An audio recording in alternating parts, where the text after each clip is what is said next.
Hey, what is up guys? Welcome to another video. So today is going to be a bit of a kind of rewind back because one of my first videos that I reposted when I started again was a skateboard piece that I did, but it was one of the last editions that I did for that series of like 4. But I'm going to travel a bit backwards and I'm going to show you guys how I did, well, whatever footage I found of skateboard 2 and 3. Skateboard 2 literally only has like 2 bits, but skateboard 3 I have quite a lot of footage left of it, and I do apologize that a lot of it is not in the full YouTube format just because I did actually film it on my phone primarily for TikTok. But I scraped together what I could find and hopefully it will be entertaining to watch, and then maybe you can go back and if you haven't seen it, watch the 4th skate piece that I did earlier on. Let's get to it.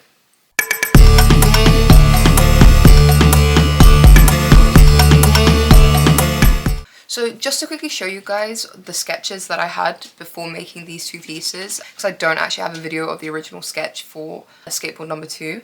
But if we look here, this was the sketch that started everything. I did this sketch just quickly as like a practice, and it set me off into wanting to do a second skateboard. The sketch that I did for skateboard number 3, which inspired me to do it, actually is not the sketch that I did for the actual board. It was kind of my like initial thought process and initial kind of jot down of an image. You'll notice that there are similarities with this sketch, but it's not quite exact. I couldn't quite get this headscarf shape that I wanted to. Unfortunately, I really did love that one. But I did change it for something else a little more sleeker to fit the board because I just did not have enough room on the board. So now we are moving on to the portion where I actually kind of digitally render my images beforehand so I can see what color scheme I want. I've mentioned this in previous videos, but this is just how I like to work because I don't ruin the painting by doing experimentation with my colors beforehand. But this was like a really quick one that I did. And now we're going to be moving on to the painting portion of the pieces. So we have all of our equipment ready to go.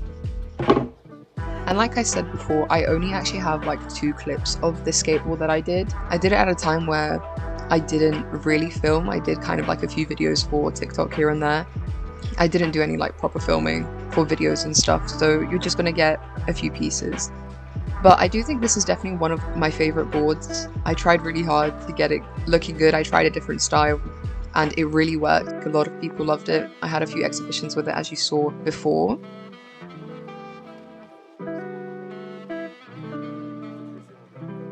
Getting that little TikTok detail moment, you know. I'm not really good at filming TikTok videos, but we try. But here are some of the final pictures of the first board and of the second board together, just so you guys can see what they look like. And now we're moving on to the 3rd skateboard. So here's the sketch. Again, no video of me sketching it, sorry. But as I showed in the front, there is the original sketch that I did and how it's changed. And we're back to doing a digital render. I think with this one, it was even more important for me to figure out what I wanted to do with this because there were so many elements that I added and changed that I needed to understand how the color flow worked. So it was definitely necessary for that one to do a detailed render. And once again, I said it with the previous one, but I just scrapped together whatever footage I had of me painting this. So a lot of it is already kind of done, like I did the background colors and stuff and the face. But most of the detail work I have kept in video format for you guys to have a look at. So here you just see me doing like the ribbons, which I think was actually one of the most like difficult things to understand, figuring out the color scheme for them, because the color scheme of the painting was very much like orangey, red and yellow. But then all the ribbons did have different colors on it, so it had like greens and blues and purples. And I really didn't want to risk making it way too busy in the color scheme, but having contained it to the bottom of the page, where with those small like color details, I think it didn't really take away from the piece. I think it did add everything together. So I'm very happy with how it's turned out. So just to give a bit of a backstory about this painting, because I have just kind of dived in like head first. So if you are new here and you don't know about my skateboard series, I do have a video that I put out already on my channel, which is actually the 4th skateboard. So I know I'm going backwards, but sorry, it is how it is. But my skateboard series is taking the national slogans of Ukraine and changing them into paintings. So the first skateboard that I did was Slava Ukraini, which means glory to Ukraine. I first completed that piece during COVID actually, because I had read a lot about our revolution in 2014 and I really felt inspired and I wanted to make a piece that was dedicated to that event. And I thought that the use of our slogan Slava Ukraini, Glory to Ukraine, would be the best motif to represent that event and my sort of understanding of my own history and the things that have led up to Ukraine being what it is in the modern day, and why things that have happened currently. So yeah, this series actually started in about 2020 during COVID, when I had a creative burst, and I'm so glad it did. The second board that I did was Heroyam Slava, which is Glory to Our Heroes, which is the second piece that you saw me do in the start. So the inspiration for this piece was actually me looking at images of a Ukrainian singer called Alina Pash. I really liked the composition of the sort of photographs that I was looking at, and I thought that it would be a perfect fit for this painting. And then this third piece is Slava Nazi, which is Glory to Our Nation. So with this skateboard, I wanted to encompass everything that I thought was representative and beautiful of our culture and as a country. That is why this piece is so bright, it's so vibrant, it's very busy, hopefully busy in a good way. But I wanted to incorporate all the elements that I thought were important into one to make it a piece that is beautiful and representative of that. So here you see me doing a lot of the ribbons on the bottom, and why I chose so many ribbons to kind of dissect across the piece is because Ukraine is a very big country and we have a lot of different ethnic groups where regionally they have their own style of national dress, which is still kind of cohesive but still separate and has a unique identity. So the reason I did all these ribbons that are different, which has like geometric shapes and florals, different colors, is because I took examples from different areas to show that sort of diversity and change in detail orientation per region. I don't have specific regions that I've picked from, I just kind of visually what I thought would work best with this painting. So that is why I picked so many different ribbons with so many different colors. And as for what you see there with the background, I did kind of want it to be a blue to yellow gradient in a natural format. So the sky, as you saw in the start, was blue, and here her shirt is yellow and orangey. The reason why there's sort of like dashed lines is because I wanted to mimic kind of grains. I didn't want it to be like plain yellow. I thought, you know, that's too on the nose. So I wanted to make a gradient of almost like a grain texture coming up from the bottom. And again, there are so many ribbons on the bottom and text. I just didn't want to oversaturate the background with something, so I kept it quite simple and abstract. Moving on to here, we have me painting the traditional neck dress, I guess I would put it. But it's just a massive beaded necklace that women would wear. Neckwear usually, like the more beads and the larger they were, or even with gold, represented a woman who was more wealthy or who married more wealthy. So it's definitely important to have all those beads and all those accessories. And I do think this is quite like a global thing where a lot of cultures have, you know, the more gold or the more necklaces you wear, that it holds more.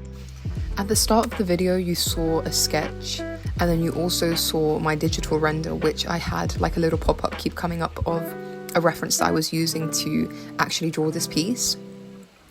These photos come from a series which I've mentioned in a previous video of these Ukrainian photographers and artists who are in collaboration with the Ukrainian Institute for like traditional clothing. They have made this amazing series of photographs which I love using for reference because it allows me to get such accurate representation for different headscarves and just outfits, like ethno outfits. That is why I usually use them as reference. At this point I realized that with the block colors you couldn't actually understand that they were beads, so I took my time to go around all of the beads and just kind of use pointillism to emphasize the shapes and the colors. But now we're moving on to the headscarf, and again the headscarf is something that changes and varies significantly across the country depending on how they wrap it, depending on what colors they use, depending on what patterns are on it. It's all very dependent. Again, I just kind of referenced the reference that I had, and I wanted to keep the general color scheme going because I wanted it to be vibrant and I wanted it to be very in your face and bright. So yeah, I'm just adding details to the headscarf, making sure I have all the colors I want, adding the shading in to make sure it looks 3D and not flat. I mentioned at the start of the video with my initial sketch that I did have to change the idea a little bit because I couldn't fit the original headscarf that I wanted into the picture. The canvas that I'm using is obviously a skateboard, so everything is quite narrow, and I wanted the face to be the same size, or if not a similar size to the first two skateboards that I did, to kind of make it cohesive. and I didn't want to scale it down to fit in the headscarf that I originally drew, so I changed it and kind of thinned it out so that it would just sit nicely within the borders of the skateboard. So I think at some point I will probably come back to that idea with the original headscarf, because again, I absolutely love the way it looked. Going further on about the background in this painting, I mentioned earlier that I wanted it to be a blue to yellow kind of aesthetic to emulate the flag. So I did on the bottom the grains on the clothing, and then here I did a very light blue sky with very like fluffy clouds. But on the back as well, this red pattern is actually the tree of life. And I think in a lot of cultures, the tree of life is very much a symbol that people like to use to embroider or even have a talisman for good luck, right? And in Ukraine, that is also the case. We stitch it very heavily onto our clothing, like onto our traditional tunics, onto decorative towels. It's a very big part of our culture to have it. Looking at the painting when I was taking a step back and looking at it after a day or two, I realized that just the tree of life with the text and the blue background was not doing it for me. Like, I needed a bit more. So I decided to render a frame around the edge of the board just to see if I liked it or not. And I did that on my iPad initially. Once I liked the idea and I liked what pattern I wanted to add, I ended up doing it on the actual board. Now on the screen you can see me painting the face on the board, and I've said it again many times before, but I don't really have a specific style per se that I prefer drawing in or doing art in. I'm kind of multimedia. Like, I get bored very easily. I can't stick to a style. So when I was approaching these skateboards, I wanted to emulate the style that I had chosen to do on the first board that I did in 2020. And the style that I had chosen was a bit more, not cartoony, but very much less realistic, because I was going through a point where all my artwork was realistic for school and I just wanted to have some fun and just do it normal style, I guess, that I had at the time. But when it came to the second piece, obviously I had improved in drawing and in painting, so there was a significant kind of jump in quality. So when I was approaching this third one, it was even more so that I was trying to take that style that I had basically created from new, which was a mixture between realistic but still having that cartoony, like cell shading sort of aesthetic. I have added these sort of facial lines onto. Now, this is not a tradition that we do. We don't paint on our faces. However, we do have something in Ukraine called a motanka, which is a traditional Ukrainian guardian doll. So just to give you a bit of backstory on what this is, a motanka is an ancient Ukrainian family talisman.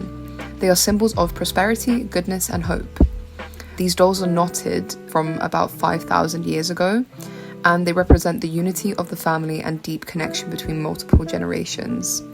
The name motanka comes from the word motate, which means to wind, or to make a knotted doll out of fabric without using a needle and scissors. They serve as talismans of human destiny, and our ancestors believed that destiny cannot be pierced or cut. Each doll was unique and made with only good intentions and sincerity, as it was believed that it has power and will act as a protector of a household and its inhabitants. The reason that the face is empty is because our ancestors believed that giving the doll a face could tie a person's soul to it. Therefore, faces have no facial features, and instead the motanka doll has multicolored threads laid out in a cross shape across the face. The cross is a pagan symbol of the sun, where horizontal lines mean feminine and vertical masculine. Now we're finally moving on to the line work of the piece. So this kind of ties into the reason why I call this style a weird mix between realistic and cartoony, because the painting style, although it is cell shading, it still is quite realistic in the tonality and where I'm placing the paint. Like, I'm not just getting a general direction of the light.